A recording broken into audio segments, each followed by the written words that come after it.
বলবো বন্ধুরা, জানো আজকে কিন্তু চন্দননগরের শোভাযাত্রা, আজকে প্রসেশন। এই চন্দননগরের যে আমাদের প্রসেশন, এ তো বিখ্যাত বিখ্যাত। আলোয় আলো চন্দননগর, আজকে আমার চন্দননগর আলোয় আলো।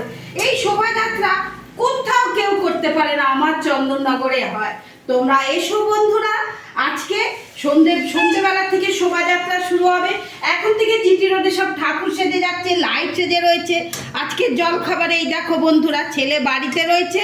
আজকে আমি এই রকম লাল লাল করে লুচি করেছি, আর এই রকম আলু চচ্চড়ি। টমেটোটা দিতে গিয়ে দেখলাম টমেটোটা নষ্ট হয়ে গেছে।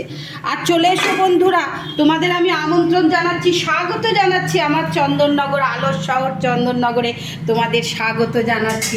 চলে এসো, তোমরা এলে আমার খুব ভালো লাগবে। একদম চলে এসো, সন্ধ্যে থেকে সকাল পর্যন্ত একদম মায়ের একদম মায়ের যে রূপ, মায়ের যে সৌন্দর্য, মায়ের যে মানে শোভাযাত্রা, এর তুলনা হবে না কারোর সঙ্গে, কোথাও সঙ্গে তুলনা হবে না। চলে আসবে বন্ধুরা।